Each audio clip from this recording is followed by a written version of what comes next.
Aujourd'hui, nous allons regarder le champ de bataille de Baraka. Le mot Baraka en hébreu signifie bénédiction. En réalité, nous pourrions donc parler du champ de bataille de la bénédiction. Cela semble presque contradictoire, non? Une bataille ne ressemble jamais à une bénédiction. Et pourtant, c'est précisément ce que nous allons découvrir dans ce passage. Dans 2 Chroniques 20, Dieu nous donne un modèle remarquable pour apprendre à affronter les batailles de la vie. Aujourd'hui, j'aimerais prendre les principes que nous voyons dans cette histoire et les appliquer aux nombreuses batailles auxquelles nous faisons face en tant que chrétiens. Car nous avons tous des combats spirituels, des saisons de peur, des épreuves familiales, des luttes intérieures, des moments d'incertitude, des situations qui semblent nous dépasser. Mais ce récit nous rappelle une vérité puissante. Dieu peut transformer un champ de bataille en vallée de bénédiction. Je pense que nous serons tous d'accord pour dire que la vie chrétienne est un combat. Dès le moment où nous décidons de suivre Jésus, nous entrons dans une bataille spirituelle. Peut-être que certains d'entre vous traversent un combat aujourd'hui. D'autres entreront peut-être dans une bataille demain. Car nous savons tous comment fonctionne la vie. Il y a des sommets et il y a des vallées. Il y a des saisons de victoire, mais aussi des saisons d'épreuves, de fatigue, de doute et d'opposition. Alors, quelle que soit la bataille à laquelle vous faites face ce matin, ou celle qui viendra demain, voici la bonne nouvelle. Dieu ne nous laisse pas sans direction. Je crois que 2 Chroniques 20 nous offre un véritable modèle pour apprendre à marcher dans la victoire au milieu des combats de la vie. Ce chapitre nous montre comment les croyants peuvent réagir lorsque tout semble contre eux. Il nous enseigne comment faire face à la peur, comment dépendre de Dieu, comment prier, comment garder confiance et comment voir Dieu agir au cœur même de la bataille. Alors commençons ensemble avec le premier verset. Après cela, les Moabites et les Ammonites, accompagnés des Maonites, marchèrent contre Josaphat pour lui faire la guerre. Josaphat est donc le roi de Juda à cette époque. On vint annoncer à Josaphat, une foule nombreuse s'avance contre toi depuis l'autre côté de la mer, depuis la Syrie, et ils sont déjà à Hatzatzon Tamar, c'est-à-dire en Guédi. Josaphat eut peur et décida de chercher l'Éternel. Il proclama un jeûne pour tout Juda.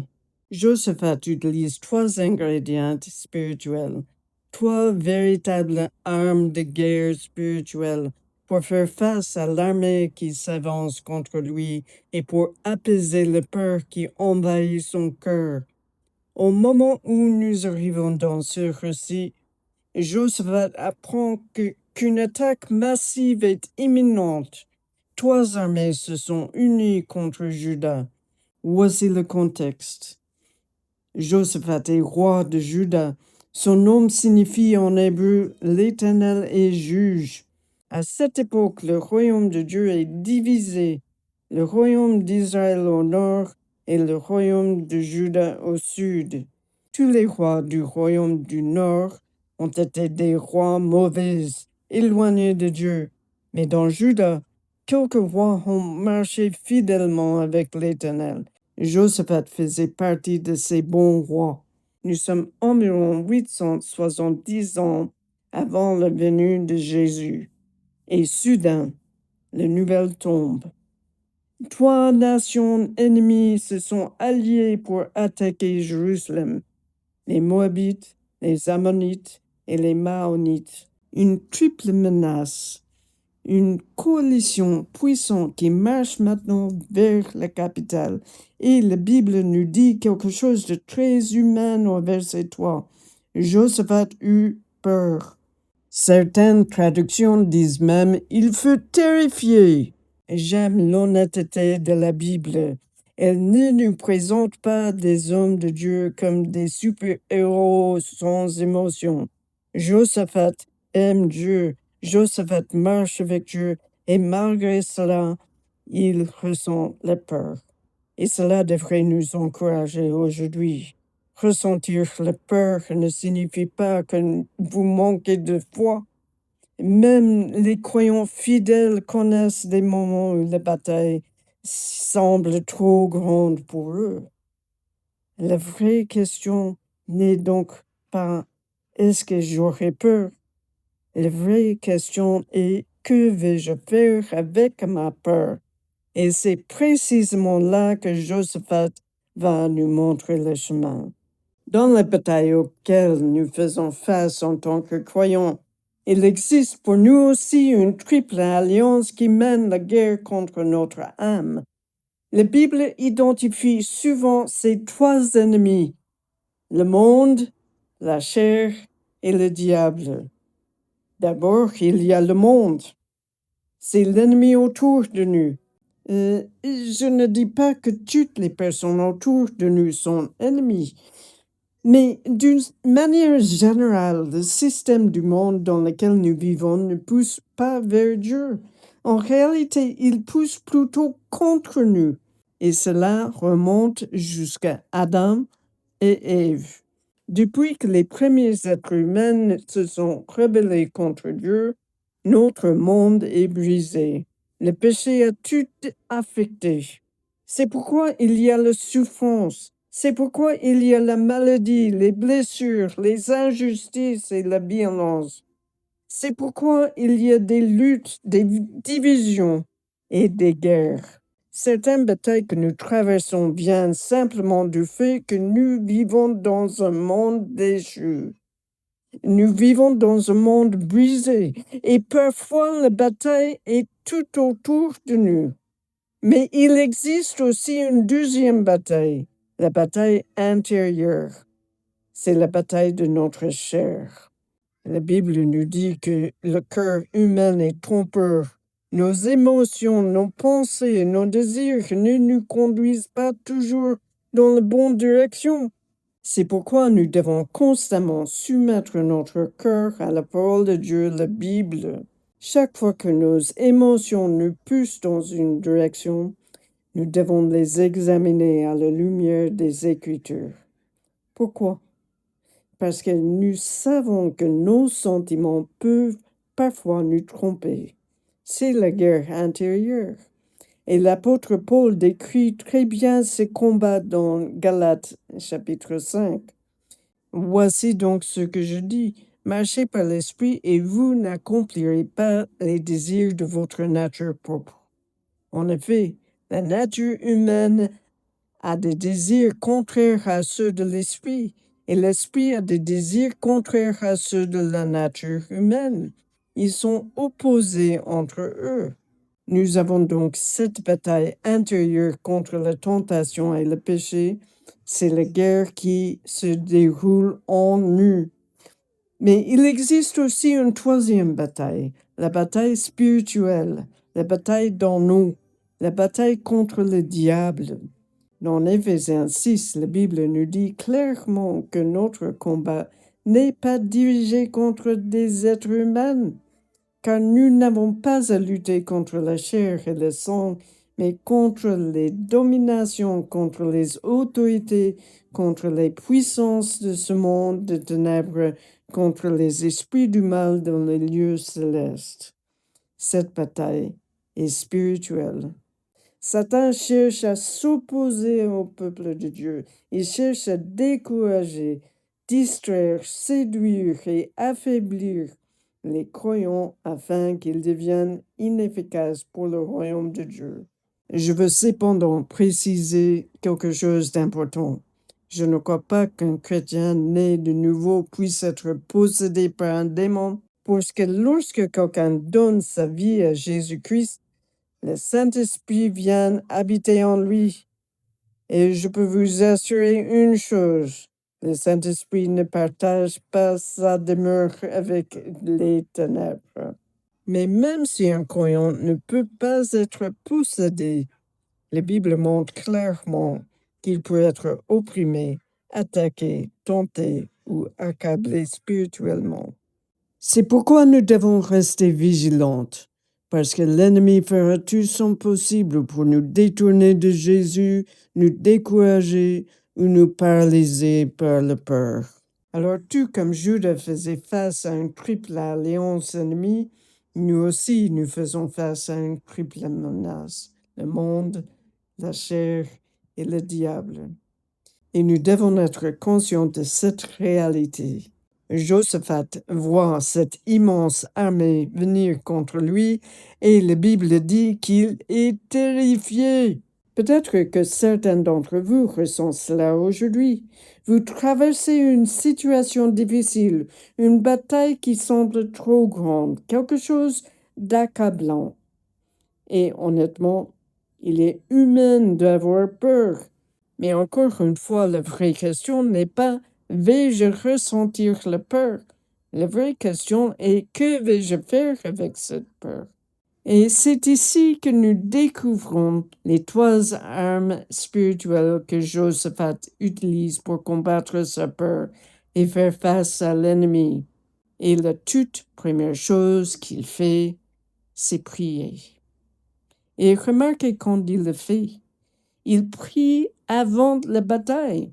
Au verset 4, c'est ce qu'il fait. Les Judiens se rassemblèrent pour supplier l'Éternel. C'est même de toutes les villes de Juda que l'on vint pour chercher l'Éternel.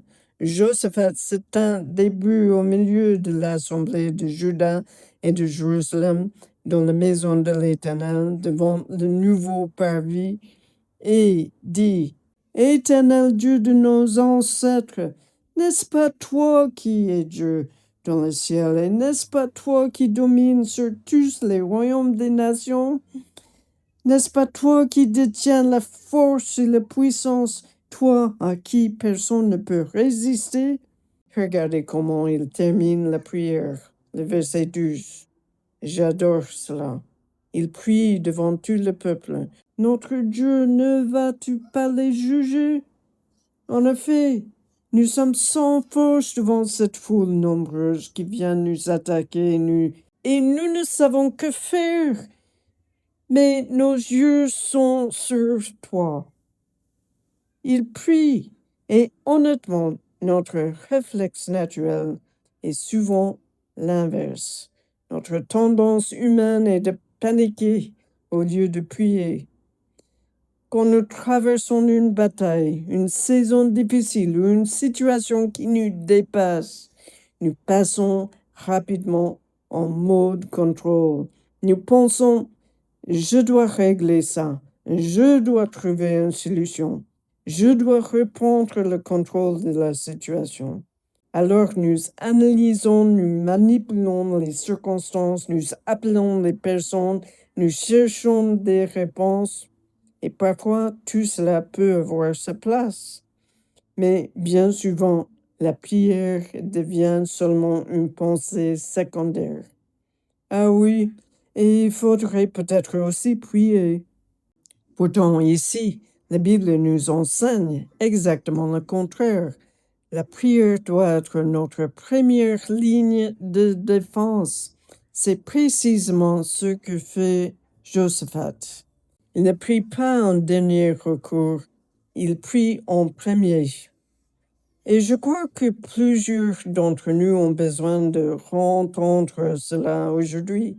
La prière n'est pas notre roue de secours. La prière est notre première arme.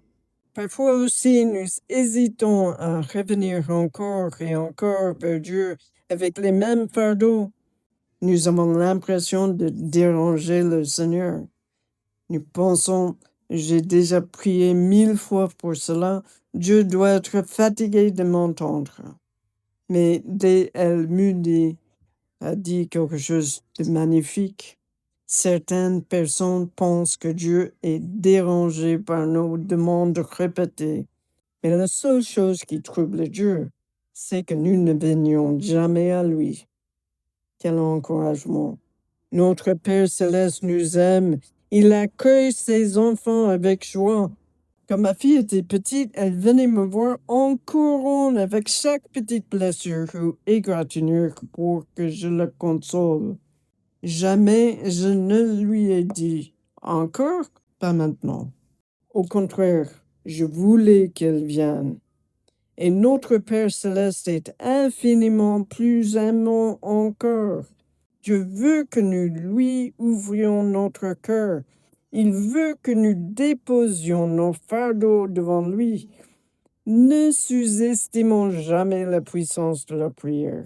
Josaphat fait la prière sa première défense. Et regardez ce qu'il dit au verset 12. J'aime tellement son honnêteté. Il dit, Seigneur, nous sommes sans force devant cette multitude et nous ne savons pas quoi faire, mais nos yeux sont sur toi. Quelle prière puissante! Parfois, la chose la plus spirituelle que nous puissions faire est simplement d'être honnête avec Dieu. Seigneur, je ne sais pas quoi faire. Je n'ai pas la force. Je suis dépassé, mais mes yeux sont fixés sur toi. Et c'est là le tournant. Parce que la victoire commence lorsque nous détournons nos yeux de nos problèmes pour les fixer sur la présence de Dieu. Quand nos yeux restent fixés sur la tempête, la peur grandit. Mais lorsque nos yeux se tournent vers Dieu, la foi commence à reprendre vie. Car dans sa présence se trouve toute la puissance du ciel. Une puissance infiniment plus grande que notre capacité à contrôler les circonstances par nous-mêmes. Alors prions, prions encore et continuons de prier. C'était la première arme de Josaphat. Il ne savait pas quoi faire. Alors il rassemble tout le peuple, les jeunes, les anciens, les familles, et il dit, voici ce que nous allons faire. Nous allons chercher Dieu ensemble. Quel homme, quel leader, un homme avec un cœur tourné vers Dieu. Et nous aussi, lorsque les vagues de la tempête commencent à s'élever, lorsque la vie nous frappe par une mauvaise nouvelle, avant de tenter de tout résoudre par nos propres forces, nous devons d'abord prier. Puis nous arrivons au verset 14. Alors l'Esprit de l'Éternel reposa au milieu de l'assemblée. Jahaziel dit, soyez attentifs, vous tous, Judéens et habitants de Jérusalem, et toi, roi Josaphat. Voici ce que vous dit l'Éternel. N'ayez pas peur et ne vous laissez pas effrayer devant cette foule nombreuse, car ce ne sera pas vous qui combattrez, ce sera Dieu. Demain, descendez contre eux. Ils vont monter par la colline de Tzitz et vous les rencontrerez à l'extrémité de la vallée en face du désert de Jéruel. Vous n'aurez pas à mener ce combat. Prenez position. Tenez-vous là et vous verrez la délivrance que l'Éternel vous accordera. Juda et Jérusalem, n'ayez pas peur et ne vous laissez pas effrayer. Demain, sortez à leur rencontre et l'Éternel sera avec vous. Il y a alors un prophète dans l'assemblée et poussé par l'Esprit de Dieu, il donne cette parole incroyable au peuple. N'ayez pas peur, ne vous effrayez pas devant cette multitude immense, car ce combat n'est pas votre combat, c'est celui de Dieu. Puis il leur dit quelque chose d'encore plus surprenant. Demain, descendez contre eux, vous n'aurez même pas besoin de combattre. Tenez-vous là et regardez le salut que l'Éternel vous accordera. Imaginez un instant cette scène. Trois armées approchent. une multitude immense. Et Dieu dit, vous n'allez pas gagner par votre force, vous allez voir ma puissance. Alors arrive le lendemain matin, le grand jour, le jour de la bataille. Le soleil se lève, les ennemis sont là, tout est en place. Et c'est ici que nous découvrons le deuxième ingrédient du plan de défense spirituelle de Josaphat. Le lendemain, ils se levèrent tôt et partirent pour le désert de Tekoa. Au moment de leur départ, Josaphat se tint debout et dit, écoutez-moi, Judéens et habitants de Jérusalem, ayez confiance en l'Éternel votre Dieu et vous serez affermis. Ayez confiance en ses prophètes et vous réussirez. Et puis, regardez verset 21.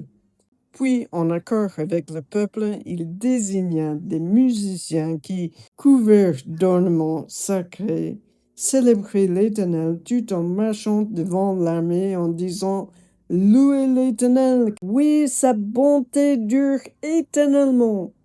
Eh bien, je ne sais pas si Josaphat pensait que les musiciens étaient remplaçables, mais il place l'équipe de louanges en première ligne de la bataille. Honnêtement, on s'attendrait à ce que le roi place ses meilleurs soldats à l'avant, les hommes armés, les guerriers d'élite, les plus forts. Mais non, Josaphat fait quelque chose de complètement inattendu. Il place les adorateurs devant l'armée. Quelle image incroyable! Avant les épées, avant les boucliers, avant les stratégies militaires, il y a la louange. Parce que Josaphat comprend quelque chose d'essentiel. La bataille appartient à Dieu. C'est un acte de foi, un acte de confiance totale. En plaçant les chanteurs à l'avant, Josaphat déclare, nous croyons déjà que Dieu va agir. Et c'est exactement la même chose pour nous aujourd'hui. Lorsque nous choisissons d'adorer Dieu au milieu de la bataille, lorsque nous louons Dieu alors que nous sommes encore dans la vallée, nous faisons un acte de foi. N'oubliez pas, il ne louait pas Dieu après la victoire. Il louait Dieu avant même de voir la victoire. Ça, c'est la foi. Et il y a aussi quelque chose de profondément stratégique dans la louange. Regardez ce qui se passe au verset 22 à 24. Au moment où l'on commençait les chants et les louanges, l'Éternel plaça une embuscade contre les Ammonites, les Moabites, les habitants de la région montagneuse de Séir, qui étaient venus contre Juda, et ils furent battus. Les Ammonites et les Moabites se dressèrent contre les habitants de la région montagneuse de Séir pour les vouer à la destruction et les exterminer. Et quand ils en eurent fini avec les habitants de Séir, ils s'aidèrent mutuellement à se détruire. Lorsque les Judéens furent arrivés à un point de vue donnant sur le désert, ils regardèrent du côté de la foule et constatèrent que ce n'était plus que cadavres tombés à terre. L'équipe de louange accompagne donc le peuple vers les champs de bataille. Et lorsqu'ils arrivent, ils découvrent quelque chose d'incroyable. Les ennemis sont déjà vaincus. Une guerre interne avait éclaté dans le front adverse. Les armées ennemies avaient commencé à se détruire entre elles. C'est ainsi que Dieu combattit pour son peuple. Imaginez la scène. Josaphat et le peuple avancent en adorant. Ils chantent, ils louent Dieu. Et pendant ce temps-là, Dieu agit déjà en leur faveur. Voilà le deuxième ingrédient de leur victoire, la louange. Josaphat laisse l'adoration escorter le peuple jusque sur le champ de bataille. Et c'est exactement ce que nous devons apprendre à faire nous aussi. Lorsque nous traversons des combats, des saisons de douleur, des moments d'incertitude, nous devons laisser la louange nous accompagner dans la bataille. Nous prions et nous adorons au milieu même du combat. Parce que la bonté de Dieu ne dépend pas de nos circonstances. Dieu reste bon, même lorsque la bataille fait rage. Mais notre tendance naturelle, lorsque nous souffrons, est souvent de devenir craintif, frustré, découragé ou amer. Et c'est là que la louange devient une arme spirituelle puissante. L'adoration chasse la peur. La reconnaissance combat l'amertume. La louange recentre notre cœur sur Dieu plutôt que sur nos problèmes. Honnêtement, parfois nous avons simplement besoin de nous retrouver seuls avec le Seigneur. Montez dans votre voiture. Fermez la porte de votre chambre. Allez marcher quelque part. Mettez des chants de louange et commencez simplement à adorer Dieu. Parce que lorsque nous remplissons notre cœur et nos pensées de la grandeur de Dieu, cela change complètement notre perspective. Quand les choses vont mal, notre nature humaine nous pousse à nous plaindre. Et quand les choses vont bien, nous avons tendance à nous attribuer les mérites. Mais le psalmiste déclare dans le psaume 34, je bénirai l'Éternel en tout temps. Sa louange sera toujours dans ma bouche, en tout temps, même dans la vallée, même dans les larmes, même dans l'incertitude. Parce que notre adoration ne dépend pas de nos circonstances, elle dépend de qui Dieu est. Et c'est pourquoi 1 Thessaloniciens 5 nous dit, soyez toujours joyeux, priez sans cesse, exprimez votre reconnaissance en toutes circonstances, car c'est la volonté de Dieu pour vous en Jésus-Christ. C'est la volonté de Dieu pour notre vie que nous apprenions à le remercier en tout temps, même au milieu de la douleur, même au milieu des mauvaises nouvelles, même dans la maladie, même lorsque nous ne comprenons pas ce qui se passe. La louange nous porte dans la bataille. Elle nous soutient au milieu de la tempête. Parce que Dieu n'est pas seulement le Dieu des sommets, il est aussi le Dieu des vallées, même de la vallée de l'ombre de la mort. Et lorsque nous choisissons de louer Dieu dans les hauts comme dans les bas, quelque chose commence à changer en nous. Notre cœur passe peu à peu de la plainte à l'adoration, de la peur à la confiance, du découragement à la paix. Lorsque nous remplissons notre esprit et notre cœur de louange, notre perspective change. Nous cessons de regarder uniquement à la grandeur du problème. Nous cessons de regarder uniquement à la grandeur du problème et nous recommençons à contempler la grandeur de notre Dieu.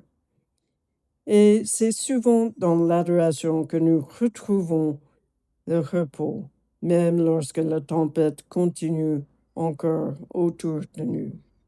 Alors nous pouvons dire, Seigneur, je choisis de te louer au milieu de cette bataille. Je vais t'adorer pour qui tu es. Je vais remplir mon cœur de tes louanges. Je vais t'exalter en toutes circonstances parce que tu es Dieu, tu es bon et tu es mon Père. Tu sais ce qui est meilleur pour moi. Alors je vais continuer à te louer. Voilà ce que fait Josaphat. Il prie, il adore Dieu au milieu de la difficulté. Et maintenant, regardons le troisième et dernier ingrédient. Proclamer le nom de Dieu après la bataille. 1 Chronique 16, verset 23 dit, chantez en honneur de l'Éternel, habitant de toute la terre. Annoncez de jour en jour son salut. Racontez sa gloire parmi les nations, ses merveilles parmi tous les peuples. Le Seigneur remporta cette grande victoire pour son peuple.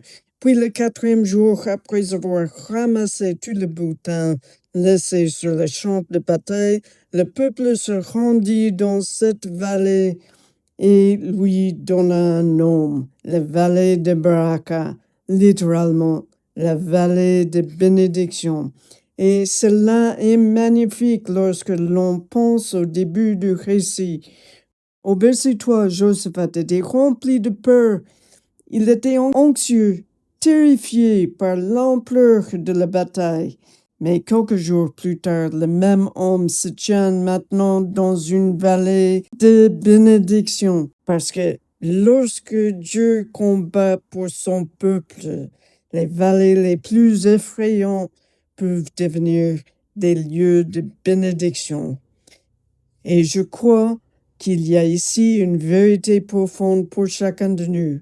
Entre les mains de Dieu, nos combats les plus difficiles peuvent devenir les endroits même où nous découvrons sa fidélité le plus profondément.